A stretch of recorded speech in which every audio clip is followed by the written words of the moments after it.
यह कहानी 2200 साल 9 महीने पहले की कहानी है। इसमें एक लड़की को दिखाया जाता है जिसका नाम मेरी है। मेरी अपने खाने से पहले ईश्वर को याद करती है। तभी वहाँ पर एक चूहा आ जाता है और वह उसके खाने को चुराने की कोशिश करता है। मेरी बहुत दयालु होती है। वह उसे अपने खाने में से थोड़ा सा टुकड़ा उसे खाने के लिए दे देती है। तभी वहाँ पर एक रोशनी आ जाती है और वह एंजल की होती है। एंजल की आवाज़ उससे बोलती है कि तुम्हारे घर पर एक दिव्यमान बच्चा पैदा होने वाला है और तुम्हें उसकी परवरिश करनी होगी। मेरी कहती है ठीक है, मैं ऐसा ही करूँगी। फिर वह रोशनी आसमान की ओर चली जाती है और वह एक तारा बनकर चमकने लगती है। सभी जानवर इसे देखकर हैरान हो जाते हैं। वह सबसे तेज चमकने वाला तारा होता है। तभी हम एक डोंकी को देखते हैं जिसका नाम बोना होता है। वह एक बड़े डोंकी के साथ एक आटे की मिल में काम करता है। वह गेहूं को आटे के रूप में बदलने का काम करता है। वह इस ज़िंदगी को पसंद नहीं करता। वह एक शान की ज़िंदगी और आज़ादी से जीना चाहता है। और तभी बड़ा डोंकी उससे कहता है यही हमारी किस्मत है। फिर बोना उससे कहता है मुझे लगता है ये चमकता हुआ सितारा हमारी दुनिया को बदल देगा। और तभी बोना के पास उसका दोस्त देव आ जाता है और वह उससे कहता है कि आज शाही सवारी निकलने वाली है। बोना कहता है मैं चाहता हूँ कि मैं इस शाही सवारी में शामिल हूँ और मैं अपने पिता का नाम रोशन करूँ। इसके लिए मुझे यहाँ से आज़ाद होना होगा। तभी बोना किसी तरह अपनी रस्सी को काट लेता है और वहाँ पर भागने की कोशिश करता है। तभी उसका मालिक वहाँ पर आ जाता है और वह उसे देखकर गुस्सा हो जाता है और वह उसे चैन से बांध देता है और वह उस शाही सवारी को गुजरता हुआ देखकर बहुत दुखी होता है। फिर 6 महीने बाद दिखाया जाता है। वह दोनों उसी तरह उसी मील में काम कर रहे होते हैं और बोना कहता है आखिर हम कब तक यहाँ इसी तरह गधा मजदूरी की तरह काम करते रहेंगे। हमें एक दिन यहाँ से आज़ाद होना होगा। इसके लिए बड़े डोंकी को उस पर दया आ जाती है और वह उसकी मदद करना चाहता है। बड़ा डोंकी अपनी तबीयत बिगड़ने की नौटंकी करता है और वह देखता है कि उसका मालिक आ जाता है और उसे भागते हुए देखकर वह उसके पीछे लगता है। मगर बोना उसको चकमा देकर वहाँ से भाग निकलता है और वह उसके हाथ नहीं आ पाता। तभी उसके पैर में चोट आ जाती है और वह उस घर तक पहुँच जाता है जहाँ पर मेरी रहती है। अब मेरी की शादी हो चुकी है। मेरी के पति का नाम जोसेफ होता है। बोना मेरी के घर में जाकर छुप जाता है। तभी मेरी बोना को देख लेती है और वह उसे देखकर बहुत दुखी होती है। वह उसकी चोट पर मरहम लगाती है और उसका दुपट्टा बांध देती है। जोसेफ यह देखकर बहुत खुश होता है और उसे मेरी बहुत अच्छी लगती है। मगर मेरी का हस्बैंड जोसेफ उसे यहाँ पर रखना नहीं चाहता है। वह उसे भगाता है मगर मेरी उससे कहती है इसे हमारे साथ ही रहने दीजिए, इससे हमारी ज़रूरत है। फिर जोसेफ मान जाता है। फिर मेरी जोसेफ को उस भविष्यवाणी के बारे में बताती है जो एंजल ने की थी कि तुम्हारे घर पर एक दिव्यमान बच्चा पैदा हुआ और तुम्हें उसकी परवरिश करनी होगी। जोसेफ मेरी की बात सुनकर समझ जाता है कि हमें जैसे भी हालात होंगे उसका सामना करना होगा। तभी बोना के पास उसका फ्रेंड देव आता है और वह उससे कहता है कि आज शाही सवारी निकलने वाली है, मगर तुम यहाँ से जाने की कोशिश मत करना क्योंकि तुम्हें तुम्हारा मालिक ढूंढ रहा है। अगर तुम पकड़े गए तो तुम कभी भी बाहर नहीं आ पाओगे और तुम्हारे पैर में चोट भी लग रही है। इसे ठीक होने तक तुम यहाँ से कहीं मत जाना। इसके बाद 3 वॉइस मैन को दिखाया जाता है। वह अपने कैमल पर बैठकर इस राज्य में आते हैं जहाँ पर मेरी रहती है। वह राजा के पास जाते हैं और वह कहते हैं बेशकीमती तोहफे लेकर आए हैं। राजा सोचता है यह तोहफे आप हमारे लिए लेकर आए हो, मगर वह वॉइसमैन कहते हैं हम ये तोहफे आपके लिए नहीं लेकर आए हैं। वह उस दिव्यमान बच्चे के लेकर आए हैं जो पैदा होने वाला है और जो इस दुनिया पर राज करेगा। राजा यह सुनकर बहुत दुखी होता है और वह सोचता है वह कौन सा ऐसा बच्चा है जो इस दुनिया पर मेरे अलावा राज करेगा। फिर वह राजा उन तीनों वॉइसमैन से कहता है तुम अब यहाँ से चले जाओ। वह तीनों वॉइसमैन के चले जाने के बाद राजा अपने खतरनाक सिपाही को बुलाता है और वह उससे कहता है जाओ उस दिव्यमान बच्चे को ढूंढ दो और उसको मार डालो।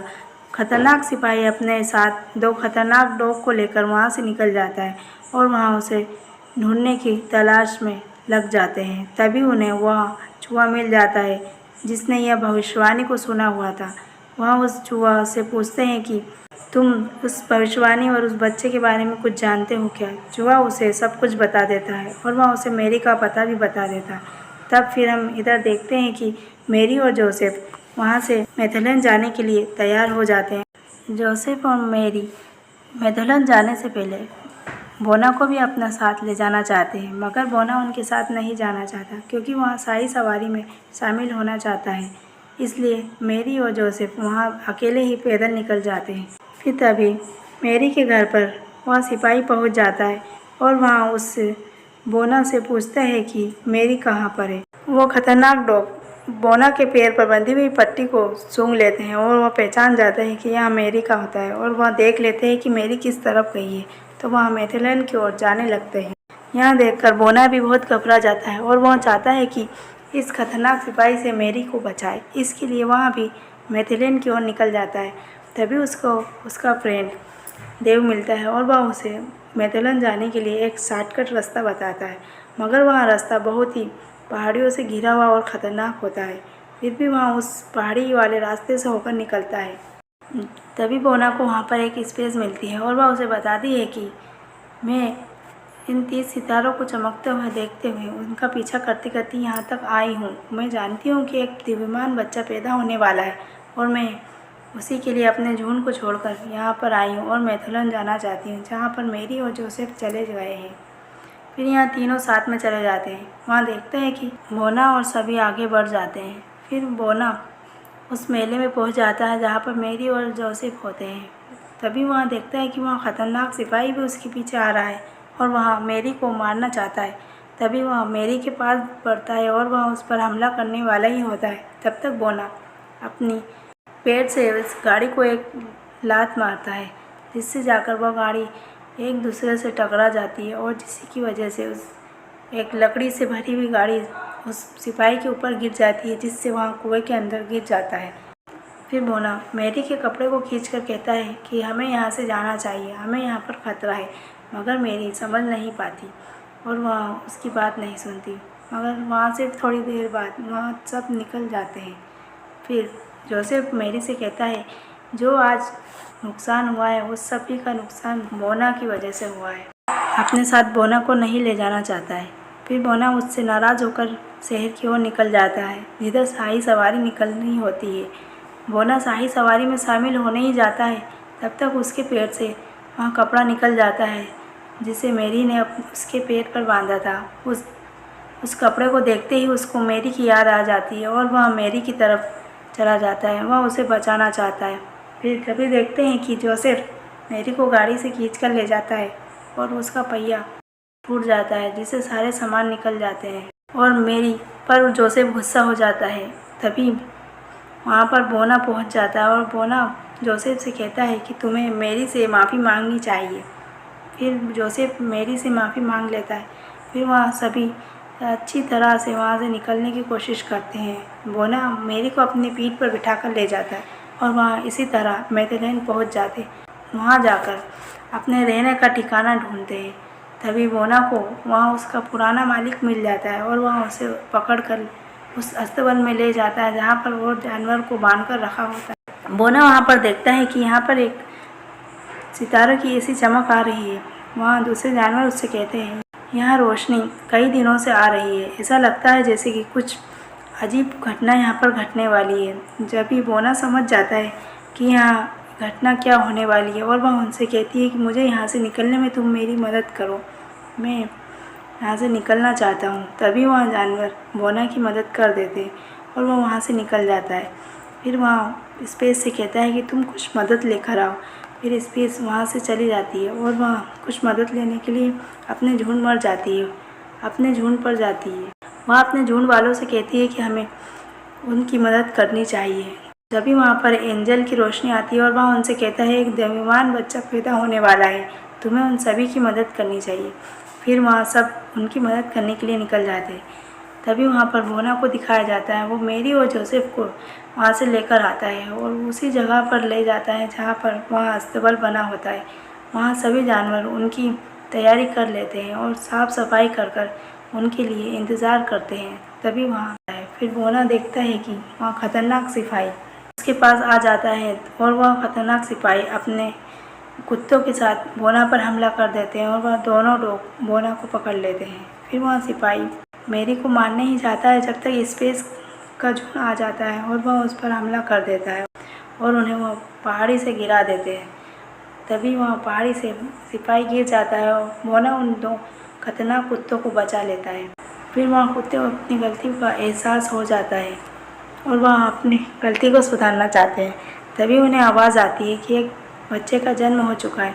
वह बच्चा कोई और नहीं, वो मिसाया होता है, वह सभी का रक्षक होता है। यह बात सुनकर सभी खुश हो जाते हैं। तभी वहाँ पर वह वॉइस मैन आ जाते हैं जब उस बच्चे को अपने अनमोल गिफ्ट दे देते हैं। इसे देखकर सभी खुश हो जाते हैं और वह उनके केवल कहते हैं यह घटना को सभी सालों साल तक याद कर रखेंगे। और इस घटना को अंजाम देने के लिए इस बोना ने बहुत ही अच्छा काम किया है। बोना यह सोचता है कि मैंने एक दुनिया का सबसे बड़ा काम किया है। मैंने आज तक ऐसा काम किसी ने नहीं किया, मैंने उस तरह का काम किया है। फिर बोना कहता है मैंने अपना काम पूरा किया, मैं यहाँ से चला जाऊँगा क्योंकि मुझे जोसेफ पसंद नहीं करते। मगर मेरी कहती है हम तुम्हें अपने साथ रखेंगे, तुम हमारे साथ ही रहना। और यहाँ कहकर वहाँ सभी खुशी खुशी साथ रहने लगते हैं।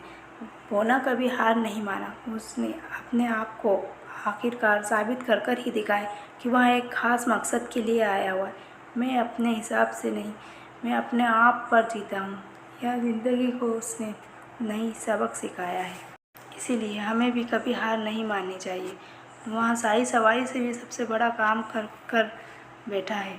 उसने अपने आप को एक महत्वपूर्ण इंसान के रूप में साबित किया है। इसीलिए हमें भी कभी हार नहीं माननी चाहिए।